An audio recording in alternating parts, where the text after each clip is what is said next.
Reforço Betel, a aprendizagem acontece com olhar de amor. E o Wilson Cell, assistência técnica e acessórios para celular, oferecem Jornal Mundial. Olá, boa noite. Boa noite. A Polícia Federal, a mando do ministro do STF, Alexandre de Moraes, prende o ex-presidente Fernando Collor em Maceió. Ele e 2 empresários foram condenados por receber mais de 20 milhões de reais em propina. O ministro da Controladoria Geral da União detalha ações do governo para combater fraudes contra o INSS. O último dia do velório do Papa Francisco. Mais de 128 mil fiéis já se despediram do Pontífice na Basílica de São Pedro, antes do funeral no sábado, que vai contar com dezenas de chefes de Estado. O JM mostra a Basílica de Santa Maria Maior, o local onde o Papa escolheu ser sepultado. Um ataque russo contra a capital da Ucrânia deixa pelo menos 12 mortos e mais de 70 feridos. O presidente americano Donald Trump se manifesta sobre a ofensiva e usa uma rede social para ordenar que Vladimir Putin pare. Um grupo de arqueólogos peruanos descobre um túmulo de quase 5 mil anos da civilização mais antiga da América. E você vai conhecer uma confeitaria na França que entrou para o livro dos recordes com uma torta de morango de mais de 120 metros. Agora no Jornal Mundial.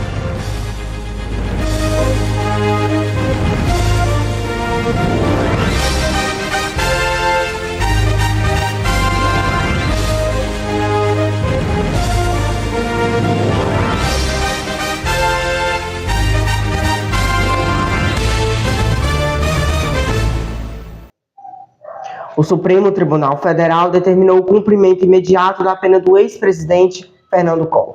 O também ex-senador foi condenado a 8 anos e 10 meses de prisão por corrupção. Ele foi preso na madrugada desta sexta-feira em Maceió. O ministro Alexandre de Moraes, do Supremo Tribunal Federal, rejeitou o segundo recurso da defesa e determinou a prisão imediata do ex-presidente da República, Fernando Collor de Mello. O também ex-senador foi condenado a 8 anos e 10 meses por corrupção em uma investigação derivada da Operação Lava Jato. O ministro requereu ao presidente do STF a convocação de sessão virtual extraordinária do plenário para referendo da decisão, sem prejuízo do início imediato do cumprimento da pena. A sessão virtual foi marcada pelo ministro Luiz Roberto Barroso para esta sexta-feira. Collor foi condenado em 2023, em um caso que envolve, segundo o Ministério Público, o recebimento de 20 milhões de reais entre 2010 e 2014, quando era senador, para viabilizar irregularmente contratos entre uma construtora e a ex-subsidiária da Petrobras. Alexandre de Moraes destacou que o STF tem autorizado o início imediato da execução da pena, independentemente de publicação da decisão, quando fica claro o caráter protelatório de recursos que visem apenas impedir o trânsito em julgado da condenação. Fernando Collor de Mello, que foi presidente do Brasil entre 1990 e 1992, foi preso nesta sexta-feira por ordem do ministro Alexandre de Moraes, do Supremo Tribunal Federal. O político foi condenado em 2023 a 8 anos e 10 meses de prisão por corrupção. Uma fonte informou à agência France Press, sob anonimato, que Collor foi preso em Maceió, no estado de Alagoas. Em uma investigação derivada da Operação Lava Jato, ele foi considerado culpado por receber 20 milhões de reais entre 2010 e 2014, enquanto era senador, para facilitar contratos entre uma construtora e uma ex-subsidiária da Petrobras. A ordem de prisão foi expedida pelo ministro Alexandre de Moraes, do Supremo Tribunal Federal, e será submetida à homologação do plenário da Corte nesta sexta-feira. Collor deve permanecer preso preventivamente em Maceió até a decisão do STF. A equipe de defesa do ex-presidente afirmou em um comunicado à imprensa que recebeu a decisão com surpresa e preocupação. Collor não é o único ex-presidente brasileiro a ter problemas com a justiça. Desde o fim da ditadura militar, 4 dos 7 ocupantes do Palácio do Planalto foram, em algum momento, condenados, presos ou afastados do cargo. E o ex-presidente de extrema-direita, Jair Bolsonaro, está prestes a ser julgado por tentativa de golpe, após ter sido derrotado em sua tentativa de reeleição. O ministro da Controladoria Geral da União, Vinícius de Carvalho, detalhou nesta quinta-feira as ações do governo para combater fraudes contra o INSS. O ministro da Controladoria Geral da União, Vinícius de Carvalho, anunciou nesta quinta-feira a suspensão dos descontos feitos por associações de aposentados e pensionistas, além da retenção dos valores que seriam repassados a essas entidades em maio. O dinheiro será restituído aos beneficiários do INSS já no pagamento de junho. A decisão foi tomada após a operação Sem Desconto, deflagrada em parceria com a Polícia Federal. A operação investiga um esquema nacional de fraude contra aposentados e pensionistas. Eram feitos descontos ilegais de aposentados e pensionistas do INSS, realizados por sindicatos e associações. Nós estamos falando, e não custa repetir, de uma operação e uma investigação que tem como principal objetivo proteger os aposentados brasileiros e garantir que a sua aposentadoria seja recebida em toda a sua inteireza, em toda a sua integralidade, sem descontos indevidos. Foi anunciada a criação de um grupo especial para responsabilizar as entidades envolvidas, recuperar os recursos desviados e fortalecer as políticas de prevenção a fraudes. Ontem mesmo, a pedido do presidente Lula, o ministro Messias determinou que a AGU criasse um grupo especial de combate à fraude. Qual o objetivo principal desse grupo especial? É a responsabilização dos agentes das entidades envolvidas nesse esquema. O presidente do Instituto Nacional de Seguro Social, Alessandro Stefanuto, foi exonerado em meio às investigações. Pelo menos 12 pessoas morreram e mais de 70 ficaram feridas no grande ataque lançado pela Rússia contra a capital da Ucrânia durante a madrugada de ontem. Pelo menos 12 pessoas morreram e mais de 70 ficaram feridas no grande ataque lançado pela Rússia contra a capital da Ucrânia durante a madrugada, segundo informações dos serviços de emergência da Ucrânia nesta quinta-feira. De acordo com informações dos serviços de emergência da Ucrânia, foram encontrados mais 3 corpos entre os escombros da infraestrutura destruída pelo ataque de drones e mísseis lançado pela Rússia contra a capital ucraniana durante a madrugada, o que eleva para 12 o número de mortos. A Rússia atacou a capital ucraniana, Kiev, ontem à noite com vários mísseis e drones, causando danos em vários bairros da cidade. Além de Kiev, a Rússia atacou massivamente e em conjunto as regiões de Zitomir, Dnipro, Kharkiv, Poltava, Sumi e Zaporizhia, mas a área ao redor da capital ucraniana foi a que mais sofreu. No seu relatório diário, a Força Aérea Ucraniana detalhou que seus sistemas antiaéreos detectaram e rastrearam 215 objetos aéreos inimigos durante o ataque russo. O presidente dos Estados Unidos, Donald Trump, expressou sua frustração nesta quinta-feira com os novos ataques à Ucrânia. Trump foi questionado por repórteres ontem na Casa Branca sobre a atual situação da negociação por um cessar-fogo entre Rússia e Ucrânia. Ele afirmou que Washington coloca muita pressão sobre Moscou, mas lembrou ao presidente ucraniano Volodymyr Zelensky que também é necessário que a Ucrânia queira chegar a um acordo. Vladimir, pare. Foi dessa forma que o presidente americano Donald Trump expressou sua frustração nesta quinta-feira com os novos ataques à Ucrânia. Em sua plataforma Truth Social, além de pedir que os ataques parem, Trump escreveu que não estava feliz com a onda de ataques, segundo ele, em um momento muito ruim. A Rússia lançou 70 mísseis e 145 drones durante a madrugada, segundo o governo ucraniano, em 6 regiões do país e várias cidades, incluindo a capital. Até a tarde desta quinta, tinham sido registradas 12 mortes. Pelo menos 90 pessoas ficaram feridas. Trump tenta negociar o fim do conflito que começou em fevereiro de 2022 com a invasão russa da Ucrânia. As negociações em nível ministerial entre os Estados Unidos, a Ucrânia e 2 aliados europeus, França e Reino Unido, foram canceladas no último minuto na quarta-feira, após o vazamento de informações à imprensa sobre o possível reconhecimento por Washington da soberania russa sobre a Crimeia, península ucraniana que Moscou anexou em 2014. Zelensky disse na última terça-feira que a Crimeia é território da Ucrânia, e Trump respondeu, chamando de incendiário. O presidente americano Donald Trump afirmou nesta quinta-feira que pressiona fortemente a Rússia para encerrar o conflito na Ucrânia. A declaração foi feita durante uma visita do primeiro-ministro norueguês Jonas Gahr Støre à Casa Branca, horas depois de um dos piores ataques com mísseis registrados em Kiev nos mais de 3 anos de guerra. Estamos colocando muita pressão sobre a Rússia, e a Rússia sabe disso. E algumas pessoas próximas a ela sabem, ou ele não estaria conversando agora. Questionado sobre o que fazer caso a Rússia não concorde com o acordo de cessar-fogo, o republicano disse: "Prefiro responder essa pergunta em uma semana. Quero ver se podemos ter um acordo. Não há razão para responder agora. Mas não ficarei feliz. Vamos colocar dessa forma. As coisas vão acontecer." Trump mandou um recado ao presidente da Ucrânia, Volodymyr Zelensky, lembrando que também é necessário que a Ucrânia queira chegar a um acordo.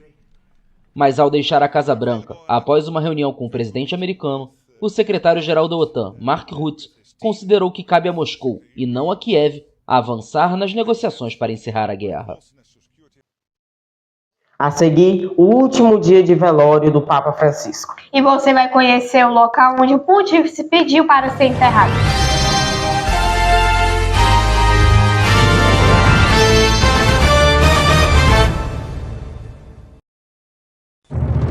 Jornal Mundial é patrocinado por Prefeita Betinha Magalhães, Deputado Estadual Sérgio Aguiar, Mais Ceará, Mais Desenvolvimento, Vereador Dinho do Frango, para fazer a diferença. Reforço Betel, aprendizagem acontece com um olhar de amor. E o Wilson Cell, assistência técnica e acessórios para celular.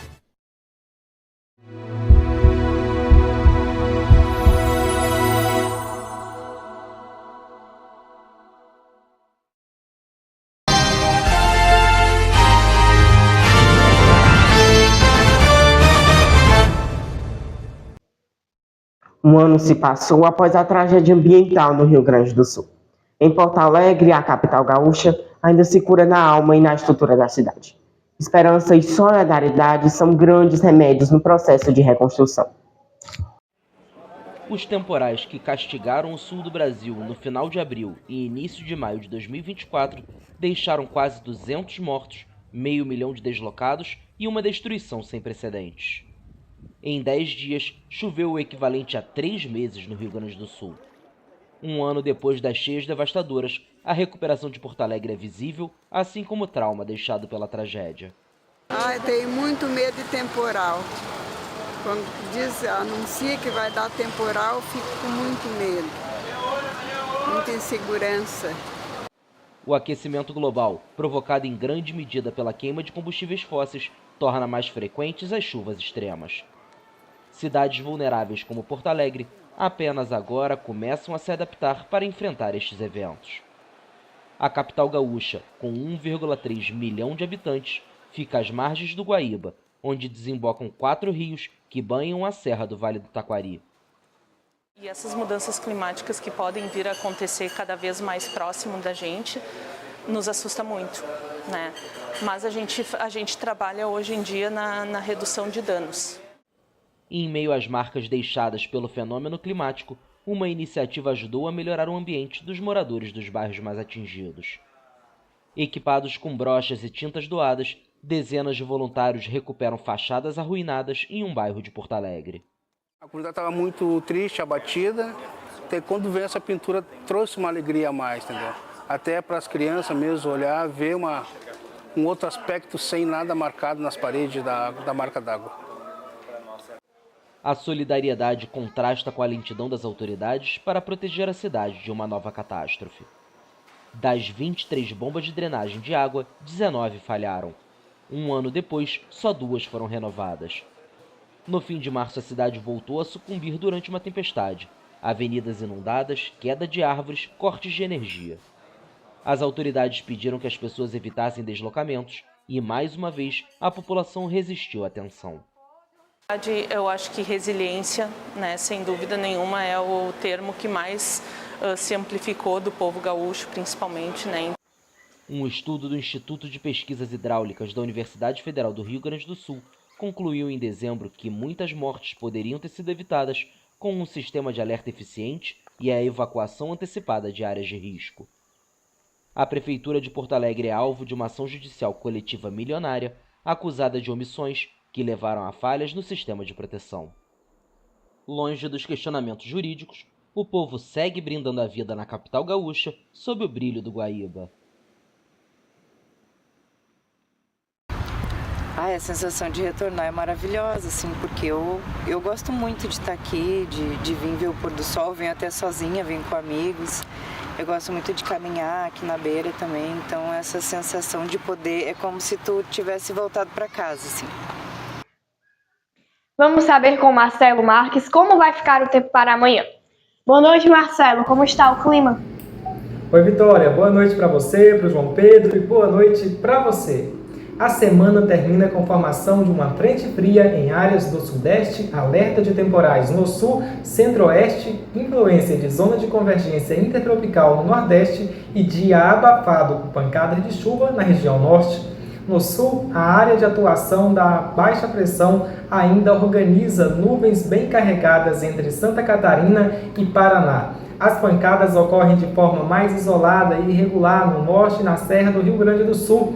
No sudeste, a baixa pressão que atua sobre o país se desloca e deixa o tempo mais instável em São Paulo, no centro-sul e interior do Rio de Janeiro e nas cidades do sul e do Triângulo Mineiro. Atenção com a chuva que continua na cidade de São Paulo, que pode acarretar transtornos. A semana termina sem chuva entre Espírito Santo e Norte Mineiro. No centro-oeste, tempo instável com chance de chuva forte e temporais no leste e norte de Mato Grosso do Sul. Tempo mais aberto, sol, calor e pancadas irregulares à tarde em Goiás e no Distrito Federal. Enquanto isso, áreas de Mato Grosso permanecem em atenção para chuva forte com raios e trovoadas.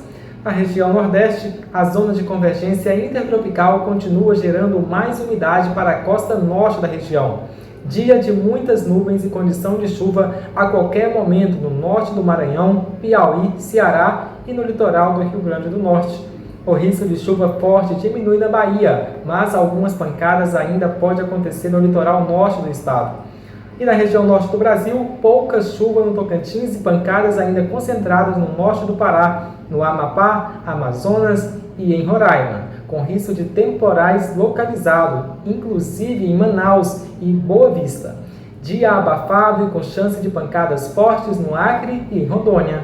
Um bom final de semana a todos. Vitória e João Pedro. Obrigada, Marcelo. Um bom fim de semana para você.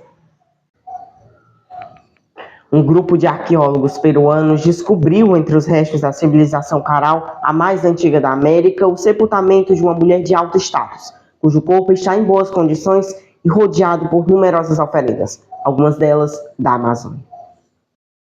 Um grupo de arqueólogos peruanos descobriu entre os restos da civilização Caral, a mais antiga da América, o sepultamento de uma mulher de alto status datado entre 3.000 e 1.800 anos antes de Cristo, cujo corpo está em boas condições e rodeado por várias oferendas, algumas delas da Amazônia. O enterro foi encontrado no local da Huaca de los Ídolos, dentro do sítio arqueológico de Áspero, uma antiga cidade pesqueira pertencente à civilização Caral, atualmente localizada no norte da região de Lima. O hallazgo não somente é importante para a história no Peru, sino também para o mundo. O diretor do sítio Áspero da Zona Arqueológica Caral, Davi Palomino, disse à agência F que essa descoberta não é apenas importante para a história do Peru, mas também para o mundo e para entender como a civilização Caral atingiu um nível tecnológico importante.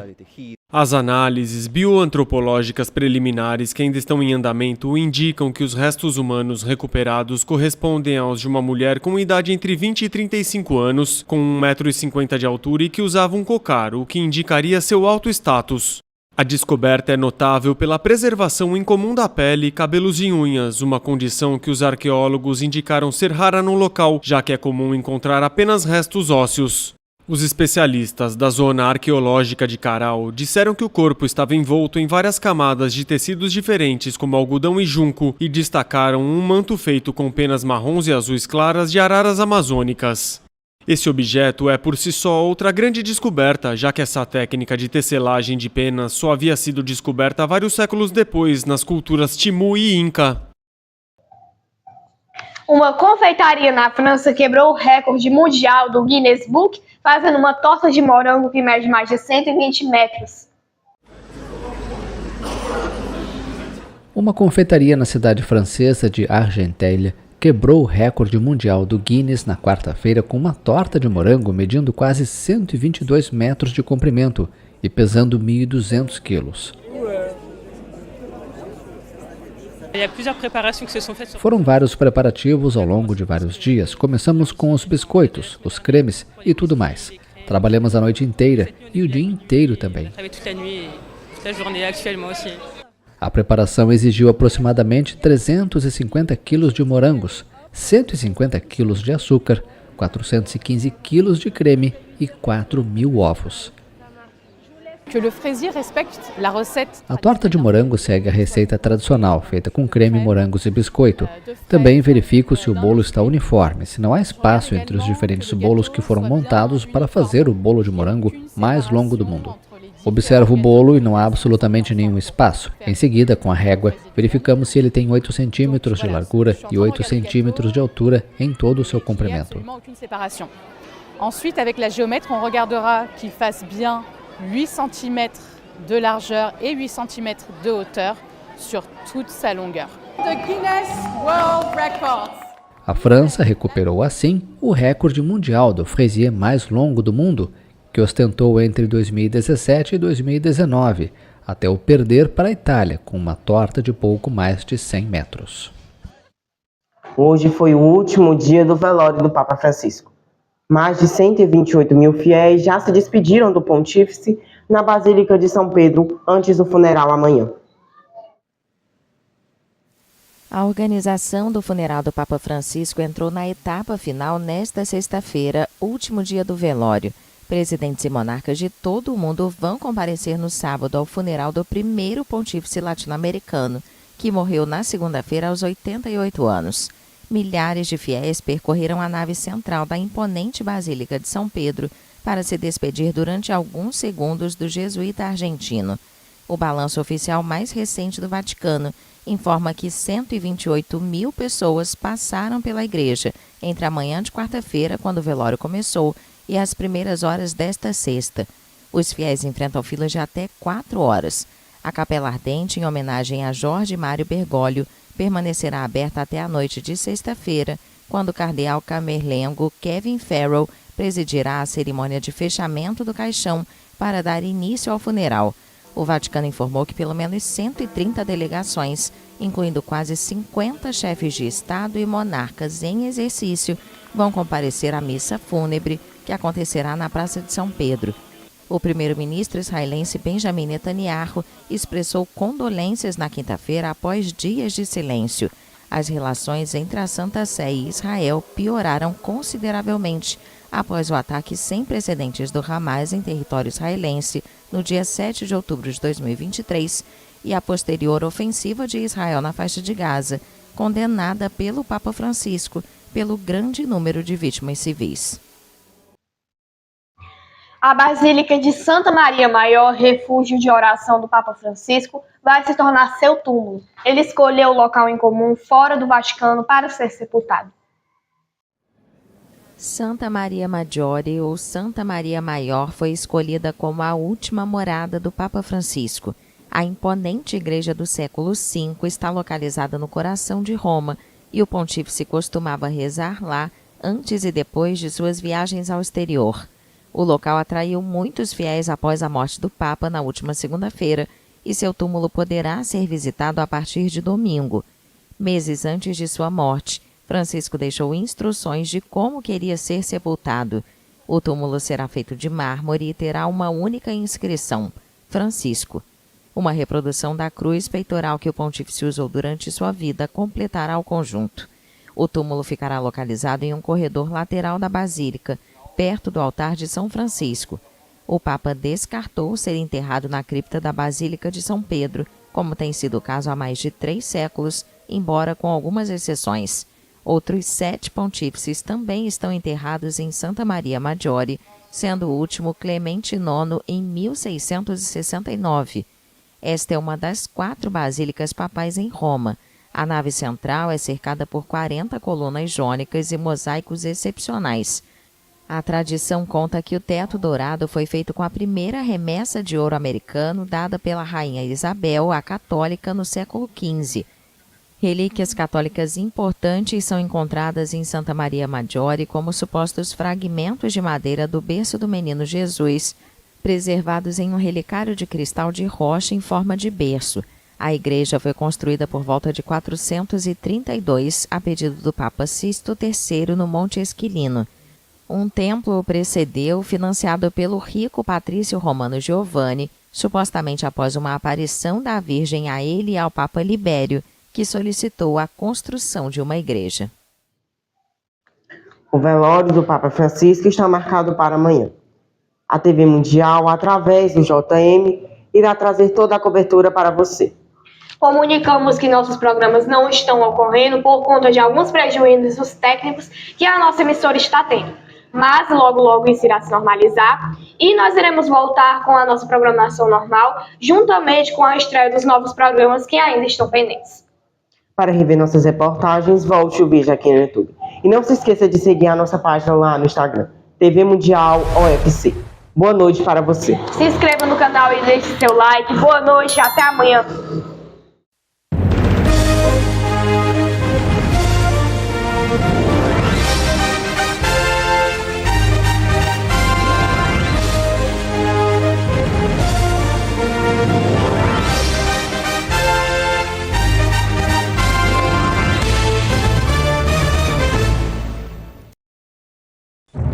Jornal Mundial. Oferecimento: deputado estadual Sérgio Aguiar. Mais Ceará, mais desenvolvimento. Wilson Cell, assistência técnica e acessórios para celular. Reforço Betel, a aprendizagem acontece com o olhar de amor. Vereador Dinho do Frango, para fazer a diferença. E prefeita Betinha Magalhães.